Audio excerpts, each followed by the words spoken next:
Ya, pernyataan Mas Tio Ardianto terkait mantan kepala BKN yang tertangkap itu seperti apa, Mas? Assalamualaikum warahmatullahi wabarakatuh. Saudara-saudara saya dimanapun berada, terutama yang di Kudus, Pati, Muria. Ini karena saya sedang di rumah dan teman-teman wartawan yang ada di Muria Raya hadir untuk ngobrol-ngobrol. Kita telah mendapatkan satu kabar yang luar biasa membahagiakan karena kepala dari lembaga yang berkali-kali kita kritik ditangkap oleh Kejaksaan Agung. Kepala Badan Gizi Nasional, yang akhirnya kalau kepalanya saja sudah maling berarti bukan Badan Gizi tapi Badan Garong Nasional. Dan jelas bahwa apa yang kita sebutkan berkali-kali itu tidak salah. Kita sebut bahwa MBG ini bukan makan bergizi gratis tapi maling berkedok gizi. Dan kita bayangkan kalau kepala BGN-nya saja itu korupsi miliaran per hari, bukan mustahil dan justru cenderung terindikasi di bawah pun hal yang serupa terjadi. Karena Pak Prabowo sendiri berkata, ikan itu busuk mulai dari kepalanya. Kalau kepala yang sudah busuk, bisa dipastikan badannya juga busuk. Nah, hari ini kita tahu bahwa kepala yang busuk itu namanya adalah Pak Dadan. Dengan dua wakilnya yang kemudian juga ditangkap Kejaksaan Agung. Yang kebetulan kalau sama Pak Sony, salah satu wakil kepala BGN yang ditangkap itu, saya punya pengalaman khusus. Beliau itu sempat mengatai saya monyet ketika saya mengkritik MBG. Dan terima kasih Pak Sony dan selamat untuk memproses nasibnya yang baru. Semoga tidak kedinginan kalau di ruang-ruang tahanan nanti. Saya ingin memotret kejadian ini dalam kerangka apresiasi yang pertama. Karena apa yang kita kritik akhirnya dibuka oleh aparat penegak hukum yang dalam hal ini adalah Kejaksaan Agung. Bagi saya, peristiwa ini secara objektif tetap harus kita apresiasi. Karena ini adalah langkah yang positif untuk penegakan hukum kita. Tetapi kita sama-sama tahu bahwa yang namanya hukum itu tidak pernah lepas dari politik. Apalagi sejak dalam kepemimpinannya Pak Prabowo dan Mas Gibran. Yang sejak awal saja memang memperlakukan hukum sebagai alat untuk politik.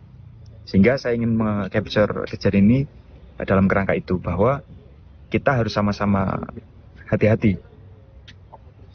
Kalau setelah Pak Dadan ditangkap tidak ada perbaikan sistem di dalam menjamin akuntabilitas daripada penggunaan anggaran di MBG, maka yang terjadi sebenarnya bukan penegakan hukum, tetapi penumbalan, pengambing hitaman, supaya medan konflik itu berpindah. Kita sama-sama tahu bahwa selama ini ketika orang mengkritik MBG, orang tidak sekedar bicara soal implementasi. Orang bicara soal design thinking, intensi yang sejak awal melatar belakangi program ini. Saya berkali-kali sampaikan bahwa program ini sebenarnya tidak didesain untuk membuat anak-anak yang stunting jadi tidak stunting. Karena sudah terlambat. Stunting itu bisa diatasi ketika usianya sebelum 5 tahun. Kalau orang sudah SD, SMP, SMA, usianya jauh daripada 5 tahun, kalau memang dia kuntet, stunting, ya itu tidak kemudian bisa setinggi Michael Jordan. Itu yang pertama. Yang kedua, kalau ini untuk gizi pun, stunting itu kan angkanya 19%. Kenapa yang dikasih itu targetnya adalah 100%? Ini adalah tanda bahwa sejak awal intensi daripada MPG itu adalah maling berkedok gizi. Sehingga menurut saya penangkapannya Pak Dadan di Kejagung ini bukan karena beliau maling saja, tetapi bahwa pesan dari Presiden kepada Pak Dadan bahwa malingmu kurang canggih. Maka diganti oleh Bu Nani yang mungkin cara malingnya akan lebih canggih. Nah, Bu Nani sendiri kan sempat sampaikan ke saya waktu itu ketika saya ngetik maling berkedok gizi, beliau sampaikan bahwa ada ketua BEM yang menyampaikan MBG itu maling berkedok gizi. Tapi saya tunggu-tunggu kok malingnya tidak ketangkep-ketangkep. Saya berharap malingnya segera ketangkap. Begitu kata Bu Nani waktu itu. Di sekitar bulan Mei kalau tidak salah. Setelah Pak Dadan ditangkap dan kemudian Bu Nani jadi kepala BGN, saya jadi tahu kenapa Bu Nani kok sejak itu pengen malingnya ketangkep. Mungkin supaya beliau yang jadi kepala malingnya. Nah, kita sama-sama ingin bilang bahwa kalau sistemnya tidak diubah, kalau peserta atau penerima manfaat itu masih tidak tertarget, maka MBG sampai kapanpun adalah maling berkedok gizi.